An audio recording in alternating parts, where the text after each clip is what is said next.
everybody, welcome to another episode of the Library Marketing Show. I'm Angela Hursh from superlibrarymarketing.com, the website where you can get lots of tips for library marketing. Before we get to today's topic, check out superlibrarymarketing.com for upcoming virtual conferences where I'll be attending and or speaking.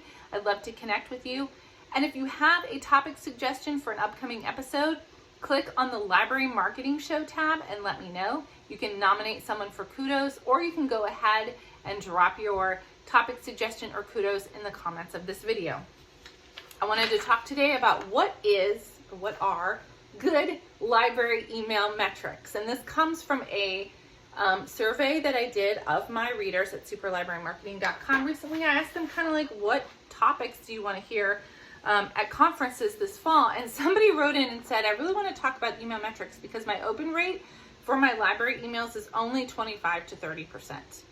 And I giggle a little bit when I say that because I'm going to give away the lead of the story, as we would say in news. That is a really good open rate. But let's talk a little bit about that.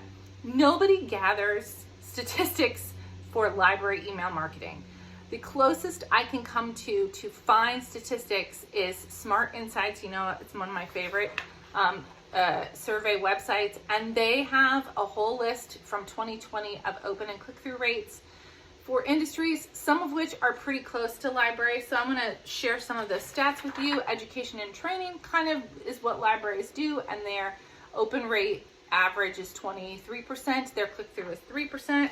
You might also say your library is a governmental agency. The average open rate for emails for government agencies is 29%, and they have a 4% click-through rate. You might think that your library is a nonprofit. According to Smart Insights, their open rate average is 25%, and their click-through is 3%. Here's the thing. A 25 to 30% open rate for a library email is really great.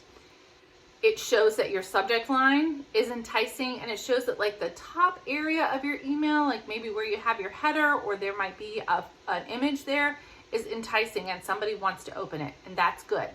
The thing you really want to focus on is the click-through rate, because what are you trying to do with your library emails? You're trying to get someone to take an action, so you really want them to click on it, download a book, go on a database, register for a program. So concentrate on the click-through rate. And how do you increase your click-through rate? First of all, you want to promote the best content possible. I say that because a lot of libraries are asked to promote things on email by leaders who don't really have an idea of what the best content is for audiences. So if you're a library marketer, fight for the best content that you can put into your email. The second thing is good writing. You want to make sure that the text is short and it's written really well, conversationally, enticingly. Third, you want to target your message so that the email is lined up with what the receiver wants. So you don't want to send emails about homework help to senior citizens. That's a really easy example. Targeting is very important in effective email marketing. If you can target your audience and segment them in any way possible, that's going to help increase your click-through rate. I tell my clients in my day job that a 5 to 6% click-through rate is really good for a library. To me, that's a library industry average and a good number to shoot for. So watch your click-through rates and your open rates, of course, but the click-through rate is the thing that's really most important. I do want to do kudos today, and my kudos goes to the Madison Public Library in Ohio.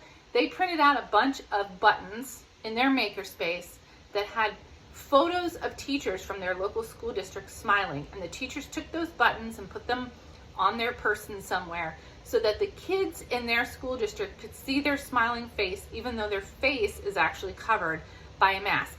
It is a tiny little thing, but it is an act of kindness, and I think that any library that thinks about these kinds of things should be called out. So good job, Madison Public Library.